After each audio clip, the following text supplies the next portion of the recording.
Thula bazalwane. Sibazalwane singena enkonzweni yesililo. Isinkonzo yesililo sithathe incwadi yesibili yezikronike sahluko sesikhombisa ivesi esiqala ngayo ivesi ka-11. Solomoni waqeda ke indlu kaJehova nendlu yenkosi konke okwangena enhliziyweni kaSolomoni ukwenza endlini kaJehova nasendlini yakhe wakuphumelelisa. uJehova wabonakala kuSolomoni wathi kuye, bheka ngizwile umkhuleko wakho, ngisikhethele le ndawo ukuba ibe yindlu yomhlatshelo. Uma ngivala izulu ukuba kungabibikho mvula, noma ngiyaleza isikhonyane ukuba sidlizwe, noma ngithuma isifo phakathi kwabantu bami, abantu bami basithobe ababizwa ngegama lami, bakhuleke bafune ubuso bami, baphenduke endleleni zabo ezimbi. Athi uJehova, ngiyakuzwa ngisezulwini, ngithethelele isono sabo bese ngiphilisa izwi labo. Manje amehlo ami ayavuleka, izindebe zami zilalela umkhuleko owenziwa kule ndawo. Manje sengikhethile ngayingcwelisa lendlu ukuba igama lami libe khona lapho kuze kube phakade. Amehlo ami nenhliziyo yami uyakuba khona lapho isikhathi sonke. Thandazami, uma singena kule nkonzo yesililo befisa uqala ngokubuka indaba uNkulunkulu asambulela yona. Uma ngiyibuka le ndaba uNkulunkulu asambulela yona, befisa uqala ngenkonzo verse 11 ka-2 Corinthians Chronicles chapter 7. Solomoni waqeda ke indlu kaJehova nendlu yenkosi. Bengifuna ukuthi kunezinto ezenzakalayo empilweni yami nasempilweni yakho. Initially leyo nto kwafanele yenziwe abazali bethu. Uma sihlala kule nkonzo yokwakha indlu kaJehova, siyazi ukuthi uDavide uke wafuna ukwakhela uNkulunkulu indlu, kodwa uNkulunkulu wanqaba wathi angisoze ngakhelwa wena ngoba izandla zakho seyimbolile, ngoba izandla zakho zigcwele igazi. Kodwa lendlu ofisa ungenzela yona ngizoyenzelwa abantwana bakho, ikakhulukazi uSolomoni uyena ozongenzela leyo ndlu. Bengifisa izandla zami masingena kule nkonzo yesililo, kule nkonzo yokukhala, kule nkonzo yokunxusa, kule nkonzo yokuzendlala, siqale phansi siyobheka ukuthi ngenzeka ukuthi mina ngisaphila isikweletu sabazali bami, angakaqali ukuphila impilo yami. Kunezinto engibhekana nazo, kunezinto ezingishayayo, kunezinto ekumele ngidlule kuzona ngoba abazali bami bahlulekile kuzona. Yewena izandla zami, kunabanye abantu uma bebuka impilo yabo ngokwesintu, angikwazi mina ugaga ubaba noma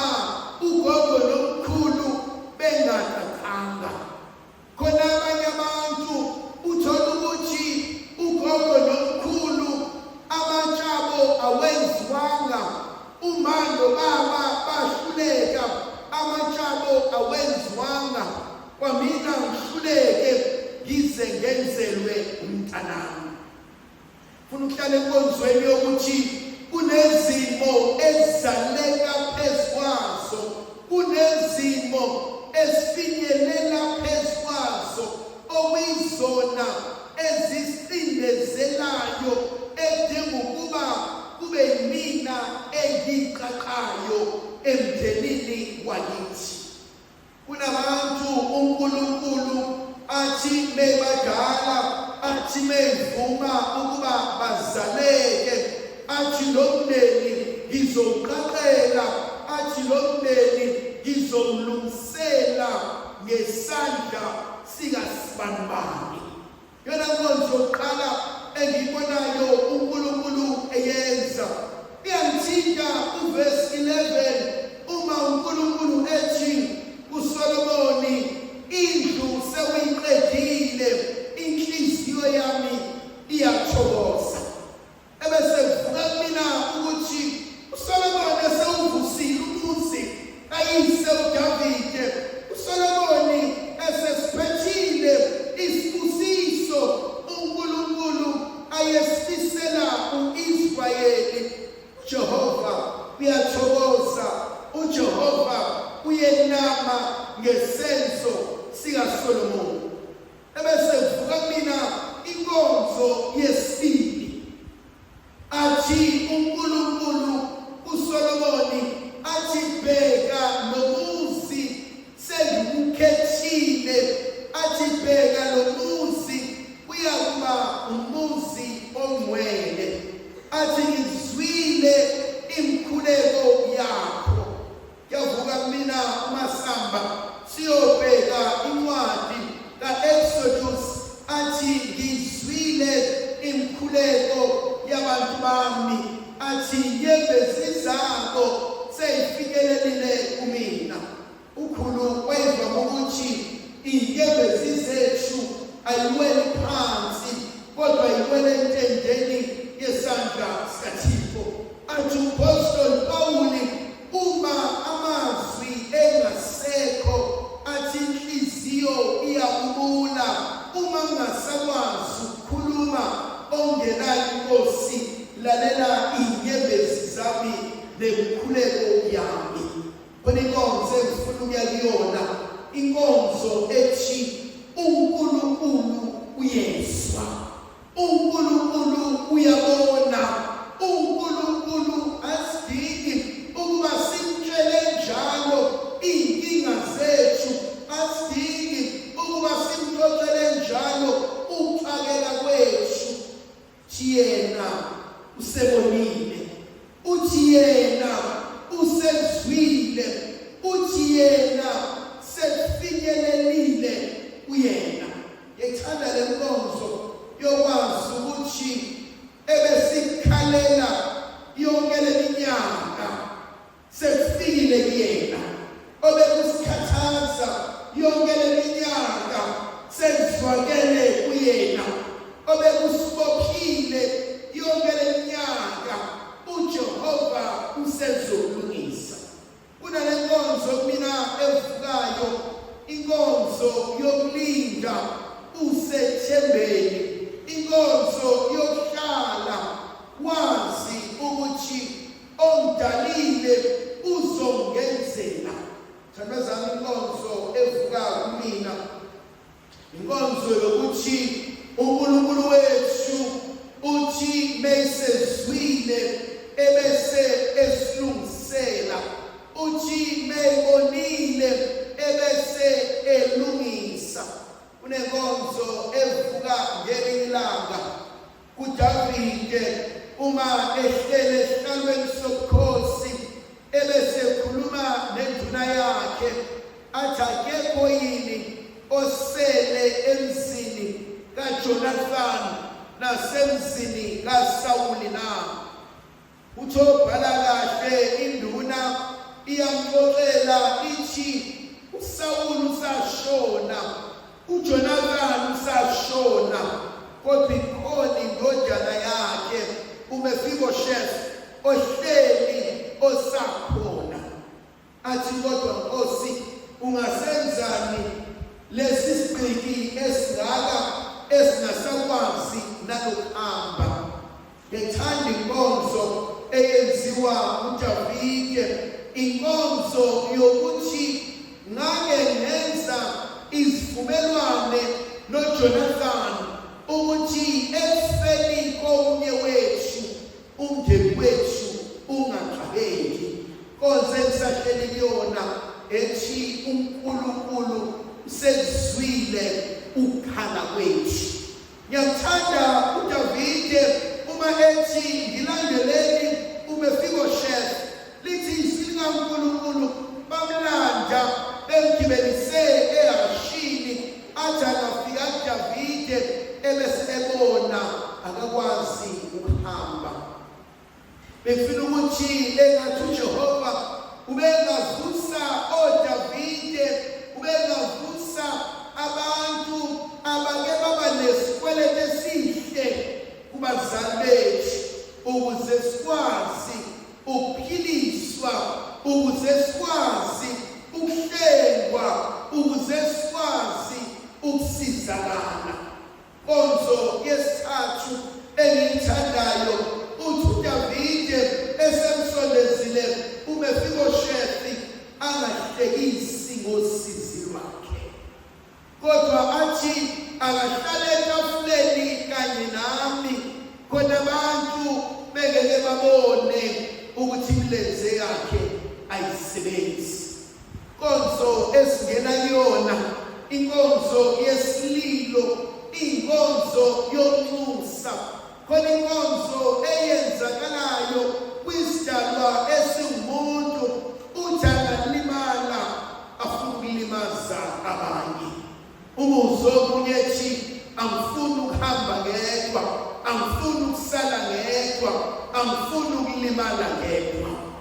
Kodwa besiyiswela inkonzo ethi ukulimala kwami angifuni kusiwa abantwana bami, athi ihluke edlule kusona angifuni iy'ngane zami zisizwe, athi umzimba edlule kubona angifuni omunye umuntu abe khona. Yavuka kumina inkonzo yokuthi abanye abantu abalimele akuve beba nenhliziyo embi ngoba bayinekanga ithuba lokuNkulunkulu abalaphi. Baningi abantu esihlangana nabo endaweni kaNkulunkulu abalimazene, baphenduka balimaza abanye abantu ngoba bona uqobo lwabo bengaphulanga. Konzo yesine evukayo kumina uthi uNkulunkulu uSolomoni uthi lendlu iyakuba yindlu yomhlatshelo, iyakuba yindlu yomkhuleko, iyakuba yindlu yesethulo. Athi ufaka uSifiso Ndlovu ngelinye ilanga sisafunda, uma ngibuyela esikoleni ngisiqede engingakwazi ukuhamba, ebese siyakhuleka anginusa ngihleke, ebese ethi mngani wami khululeka, you are only fulfilling what is lacking in the passion of Christ. Khona inkonzo ebalulekile athi uNkulunkulu ngey'nsizi zakho, ngokuhlupheka kwakho, ngey'nyembezi zakho, athi hlanganyela kanye nami ukuze ngikwazi ukusindisa abantu bami. Khona abanye abantu abadlula ey'ntweni ukuze uNkulunkulu abelomusa aphilise imindeni yethu. Khona abanye abantu abadlula ey'ntweni ukuze uNkulunkulu abelomusa aphilise asebalala. Khona abanye abantu abadlula ey'ntweni ukuze uNkulunkulu abelomusa aphilise abangakazalwa. Khona abazalwayo bengezuzalwa phezu kwesikweletu, khona abazalwayo bengezuzalwa phezu kwey'nkulumo, khona abazalwayo bengezuzalwa phezu kogibe, ngoba uNkulunkulu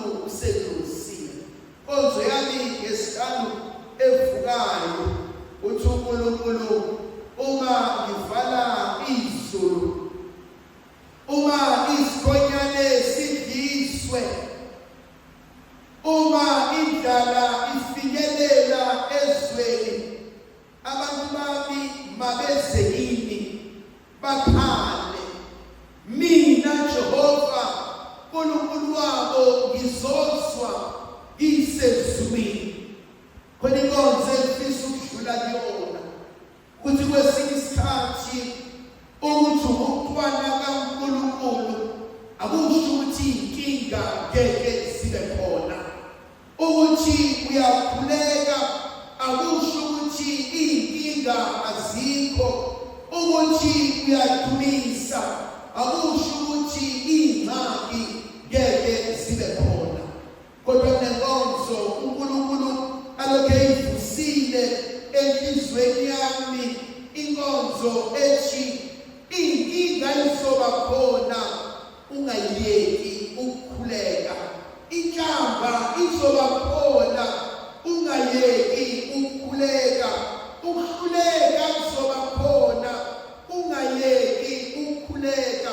Ama-disappointments azoba khona, ungayeki ukuhluleka. Kwesinye isikhathi uyakuzwa omunye umuntu ethi angisasonki, omunye umuntu ethi angisakholwa, omunye umuntu ethi angisamfuni uNkulunkulu. Bese uyabuzwa ukuthi ngobani? Athi because uNkulunkulu has disappointed me. Athi because uNkulunkulu akangenzeli engicelayo, because uNkulunkulu akayizwa imkhuleko yami. Sabazami kunenkonzo evukayo kumina ethi uNkulunkulu uyamsona amyale umuntu wakhe.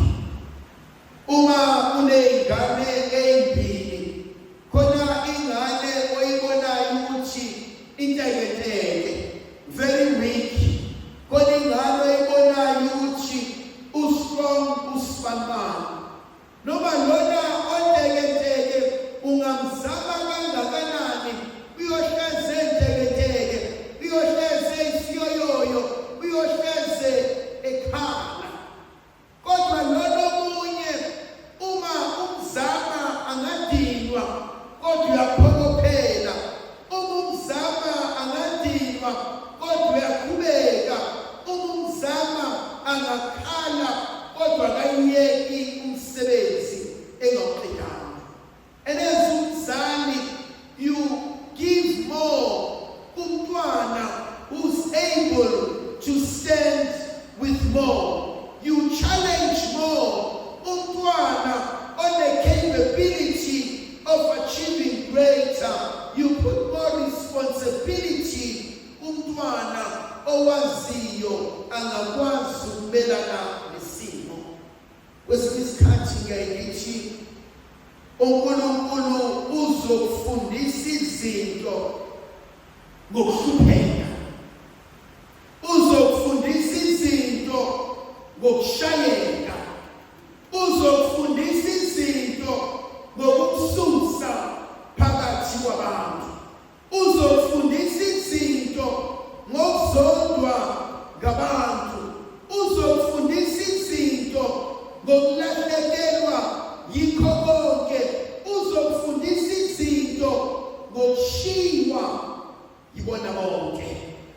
Because i-experience yami ithi uNkulunkulu esefuna uvusa umsebenzi, akafuni ngelinye ilanga kube khona abathi uyilento iyona ngenxa yami. Kodwa uNkulunkulu bokubuka every person who has been spiritually powerful is a lonely person.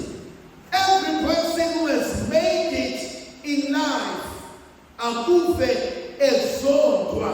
Every person who is a success, akanabo abantu ethiwa abangani. Because uNkulunkulu umesehelela baningi azobasusa.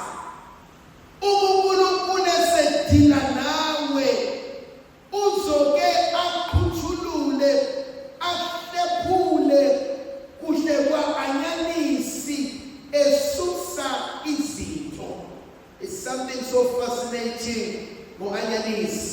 As you peel it off, it makes you Why? Kanjalo noNkulunkulu. As a pillar of our layers.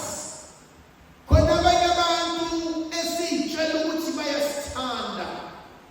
Esitshela ukuthi babalulekile. Esitshela ukuthi bayofa nathi. Esitshela ukuthi they will sacrifice for us. Only we do not know what they say behind our backs. Khona abanye abantu uNkulunkulu ubekasifezela okusenhlizweni zabo ngeke siphinde sazwana nabo. Kodwa ngiyamthanda uNkulunkulu uma esihlunga. Ngiyamthanda uNkulunkulu uma esesebenza.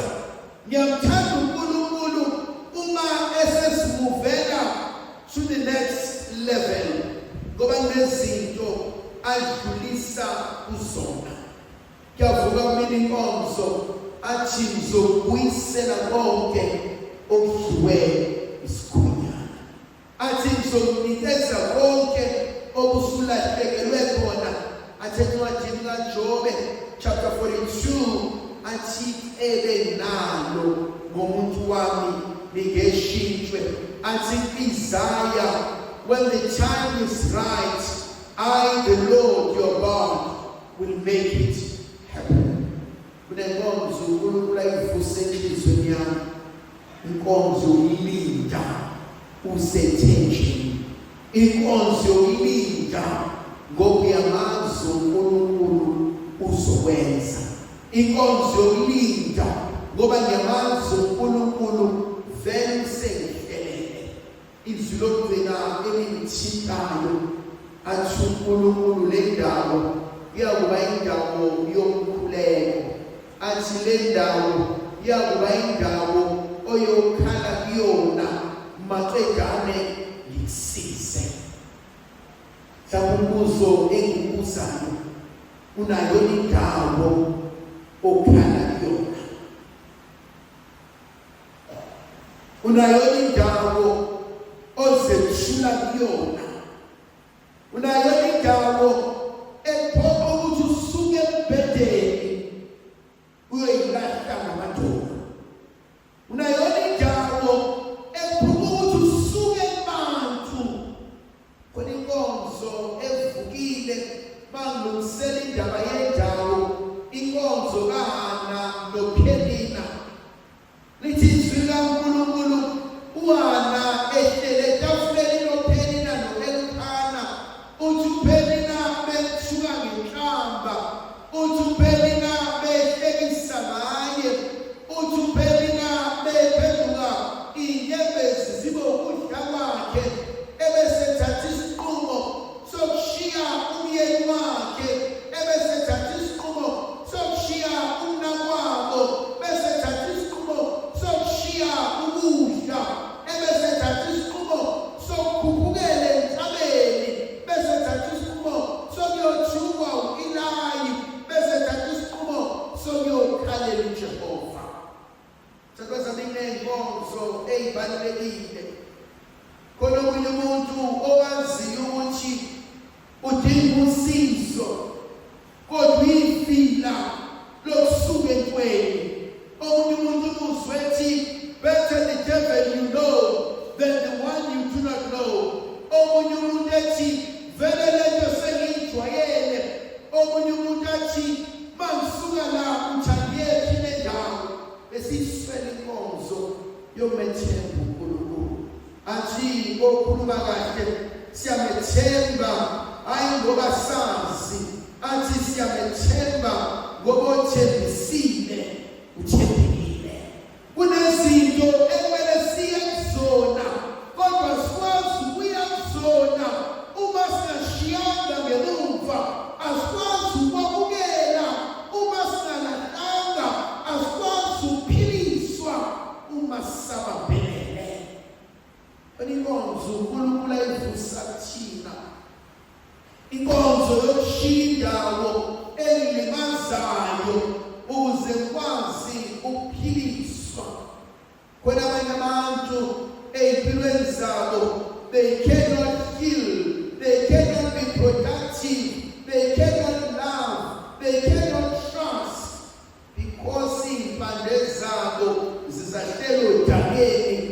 ubalimazile, because iy'nhliziyo zabo zizafele endaweni ebazwisa ubuhlungu. Kwesinye isikhathi siyayiswela inkonzo kana, inkonzo yokushiya okulimazile ukuze ngikwazi ukuyoqoqa amandla amasha. Uma ngibuyele emuva, ngibuyele sengiyisidalwa esisha. Inkonzo ayishoyo uma abantu bami ababizwa ngegama lami belizwe izwi lami, bazithobe, bakhuleke, banyuse, hleze ngozwa ngisezulwini. Kunenkonzo eyivukayo kulelo vesi. Uma abantu bami belizwe izwi, athi ubhala kahle, izwi likaNkulunkulu lingamadoda asiqondisayo. Athi ubhala kahle, izwi likaNkulunkulu lifundisa ngokweqiniso. Athi ubhala kahle, izwi likaNkulunkulu linamandla okululeka, linamandla okuyala, linamandla okukhuza, linamandla okukhuthaza, linamandla okunqinda. Yekho umuntu oyingozi empilweni than umuntu ongakhuzeki. Akekho umuntu oyingozi empilweni than umuntu onenkani. Noma ngathiwa ufuna ukumsiza kanjani, noma ngathiwa ingozi isondele, noma ngathiwa uyayibulala, kodwa kwesinye isikhathi somtshela kanjani ngoba kwazi konke. Kwesinye isikhathi ngiyithi ukubuka umuntu ukuthi uyakena mase ekhuluma nawe alokwethi okay kulungile zama, bese uyarealize ukuthi kade zama ukubonisa, kodwa ngenxa yenkani usevumelana nawe even though ebona ukuthi uya ekufeni. Elinizwe lithinta uma bezithoba. Baningi phakathi kwethu abalinyazwe inkonzo yempalalo. Baningi emndenini abalimalile ngoba bafuni ukuthoba, abafuni ukutshelwa, abafuni ukuboniswa, abafuni kanye nokukhuzwa. Uma abantu bami bezithoba, bekhuleka, benyusa, ngiyakuzwa ngisezulwini. Igama likaNkulunkulu lisebenza nomoya ogcweleyo. Amen.